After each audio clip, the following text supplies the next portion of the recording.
So I was watching the Match Game. It was a rerun, and it was combined with Hollywood Squares. I think it was sometime in the early 80s. Anyway, I digress. The question was, what can happen to your hair when you start a new relationship? And Gene Rayburn said, it'll turn white. It'll start turning gray. The lady disagreed, and she was right. The answer was, it will grow longer and stronger. I got my hair cut 6 times this year by myself. And no matter how jagged and uneven it might be, thank you for pomade and for fiber and for snark, for getting my hair to grow certain directions against what God gave me. 6, count them, 6 cowlicks. A cow licked my head 6 times, and that's how I know God has a sense of humor and is wide awake and watching. Anyway, I digress. Again, I want to tell you the story, because some of you haven't heard it, and you've only read it in type if you've followed me for the last couple of years. When I found out that I was HIV positive, I didn't cry. I didn't run screaming down the block. I didn't take my aggression out on anyone, or act in an angry or sad mode or mood. I went to work on stage. It was opening night of Cabaret in 2004. God, that's 15 years ago. Almost 16. And I thought that it would be my last performance. I thought that it would be my last day on earth. I thought that the floor was going to open up and I was going to fall in and never be heard of or seen again. And none of those things happened. What happened is I went on stage and I balls to the wall, kicked ass as the MC in Cabaret. At the end of the show, there were the group of ensemble behind me with trench coats on and luggage in their hands,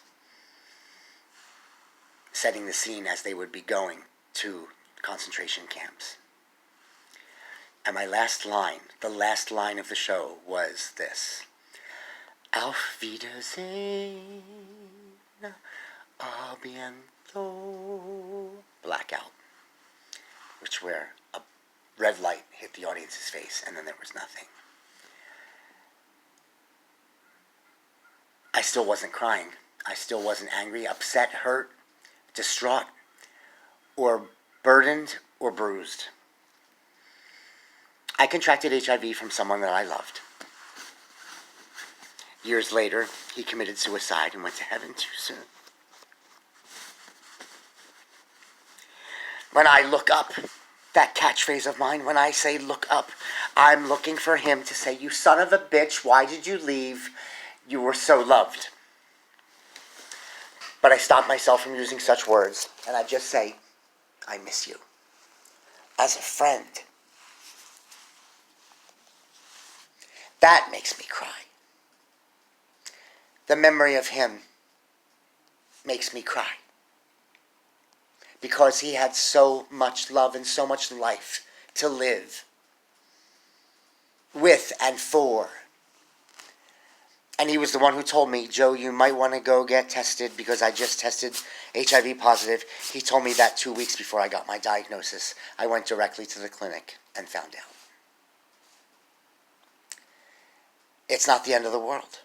It's not the end of me. You son of a bitch. Why did you leave?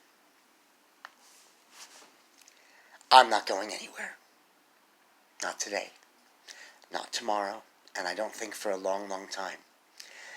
And as God is my witness, and as God holds me and all of us in the palms of his hand, when he makes that decision that he wants me there, he will do so. Because I have faith in God. And I have faith in my doctors.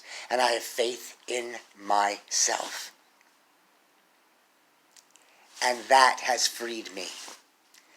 Believing in myself and loving myself has helped me to carry on each and every beautiful, gorgeous, stunning, and even rainy day. You heard it from me first. You won't hear it from me last. Other people will carry my story with them. They'll tell it. And I welcome them to tell my story because so far it has been a wonderful life. And not just at Christmas or at Hanukkah. Not just as Rosh Hashanah or Labor Day. Not through Passover or Easter. Not through a united and stunningly amazing Valentine's Day. You grow through the heartache.